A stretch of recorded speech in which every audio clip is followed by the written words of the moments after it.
Hello Guardians, it is Ebontis here, and in this video I want to give you a guide, run through, and a couple tips on how to get the Forerunner, which is basically the Halo pistol, in this game. Apparently it's so powerful or something broke. There's an exotic that got turned off while due to this thing, so we'll have to see how that works later. But the first thing you're going to need to do is 7 strange coins, and basically you can pick up this quest from Xur, same place you pick up the Gjallarhorn quest. They're right next to each other on the second page.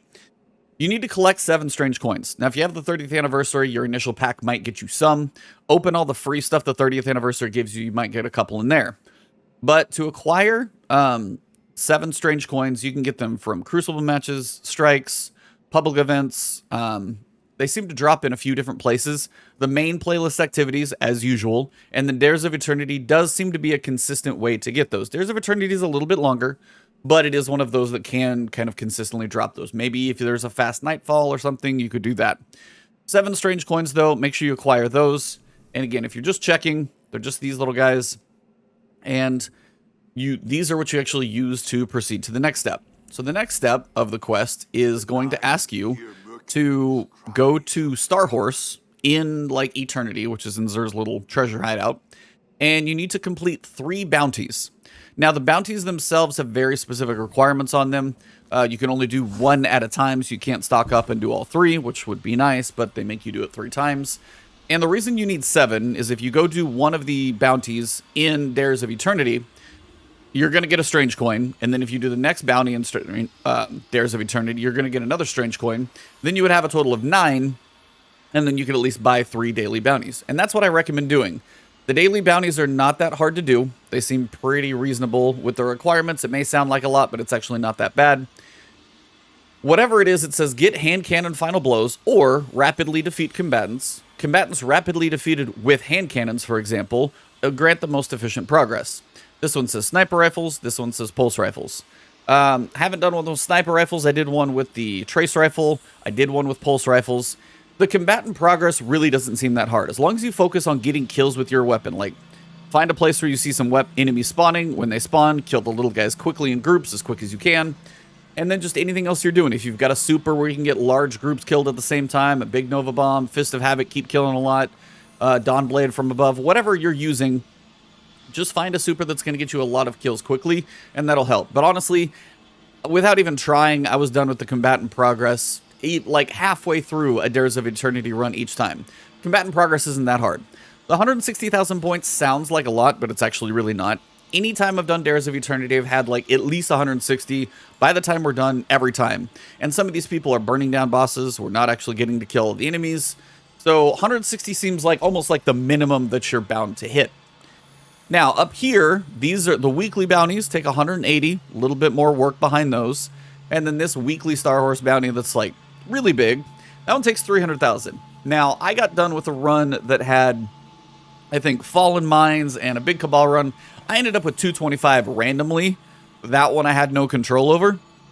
But this one I think is going to take the higher difficulty for sure, because it even says on Legend difficulty, yeah, because the score multiplier wouldn't be there. But if you're looking to get Enhancement Prism, apparently that might be a way to do it.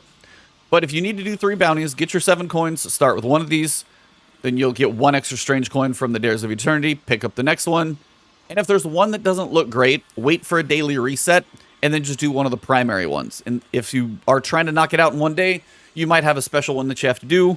Then go find a heavy weapon that has sniper ammo. Go find a sniper ammo, go find something that has like decent reserves on it for a special ammo slot. And then make sure you have like ammo finders and scavengers and high reserves on that special weapon that you're looking for. So any sniper ammo you get is just hopefully going to be dropping a lot, and you should have plenty of ammo. Overall, though, the combatant part, really not that difficult. 160,000 points, not that difficult. Just do a couple 3 dailies, and you should be good. Now, the next step you're going to need to do is obtain the Strange Key from Xur in Eternity after reaching Strange, Favor, Rank, Brave.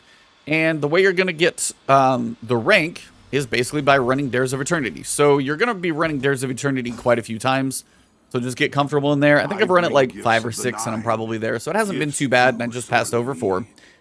The Strange Key, an odd key, not entirely of this reality. You can pick it up once you hit rank 4. Pretty straightforward, not too bad. Bounties don't help your rank, remember that.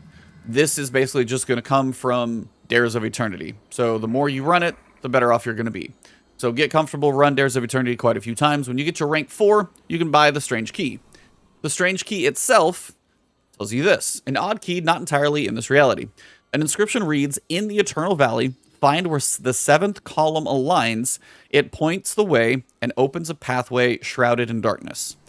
And basically the 7th column is this symbol of, you know, you've seen it in Destiny, and basically the 7th column, if you've ever got one in PvP, which I've not, you're going to come into Xur's domain and you're going to walk in here, and this is going to take you to Eternity. It's the same place where the Dares of Eternity takes place, but now you're just roaming around this area.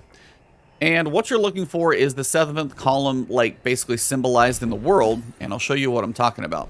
Head over here to the right from when you spawn, and if you kind of go up on this mountain, you'll see what I'm talking about.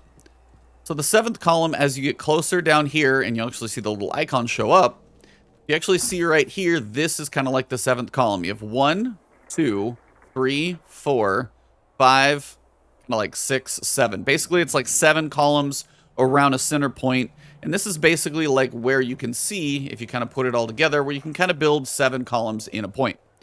And right next to it, you'll notice you can actually, just got to get in the right touch, use the Strange Key. And I'm going to head over here where this thing takes me. And what this allows me to do is actually kind of go back into a cave that will have a wall. Like if you go exploring in here, you'll be like, why can't I get back here? That's why. So once you use the Strange Key, you're going to open this side up. Head over here in the cave. You can run in the water. It's not going to kill you for a change. You jump up over the rock. You'll see this. The force field that was here, about right here, will be gone. And now we're going to head back in here and see what's up. I haven't actually done this, so you guys are seeing me doing it live. Can't tell if I need to climb.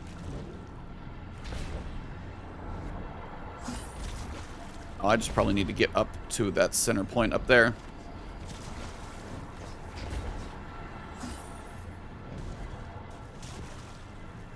Okay, one thing you can also do is switch over to something like high lift. Give yourself a little bit extra lift on your jump, or a jump that's going to give you a lot of verticality. Jump up here. Seems like we can head up this direction. Joys of a live quest guide.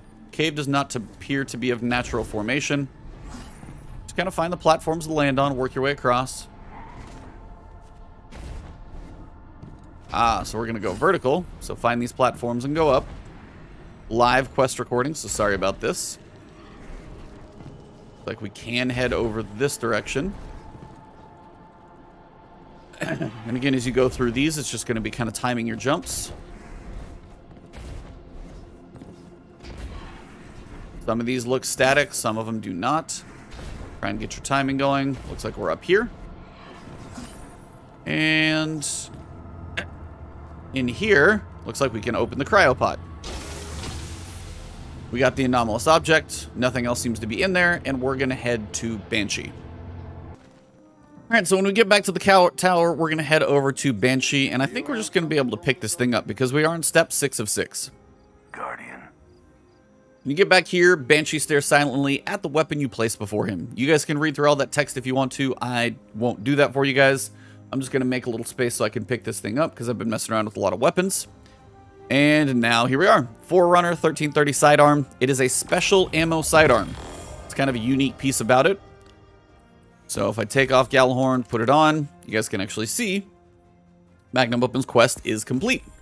And also finish the Paraversal Prize because I think I got both exotics. So we're good. Oversized sidearm with extended range. You guys can see the range is honestly crazy. I've heard the range is like 50 meters or something insane. Heavy caliber rounds. Fires full auto with increased rate of fire. Deals precision damage to unshielded targets. Basically, it's going to be like something, I'm sure, terrifying in Crucible. And then with regards to the catalyst, we can look where we're supposed to get that one. Tapping the trigger gives less recoil and improves accuracy. And if you ever want to check where catalyst comes from, go to your triumphs, go to your exotic, go to your exotic catalyst, excuse me. And then if you check Forerunner, doesn't even tell you where to get it from. So I've got to figure out where to get the catalyst for Forerunner. Maybe that's something we'll get later. But for now, that is your quest guide on how to get the Forerunner exotic sidearm. Hopefully you guys did enjoy this one. If you did, please drop a like below. Leave a comment if you've got questions or any tips that I may have missed. If you guys want to find me, Twitter, it's Ebontis. For streaming, it's twitch.tv/Ebontis. Right here on YouTube, if you haven't subbed, which I know most of you guys haven't by looking at my analytics, hit that sub button, hit that alert bell so my future videos make it to you. And also, if you want to support me directly, you can join the channel as a member after you sub, or you can find my Patreon down below. Thank you all very much. I'll see you soon.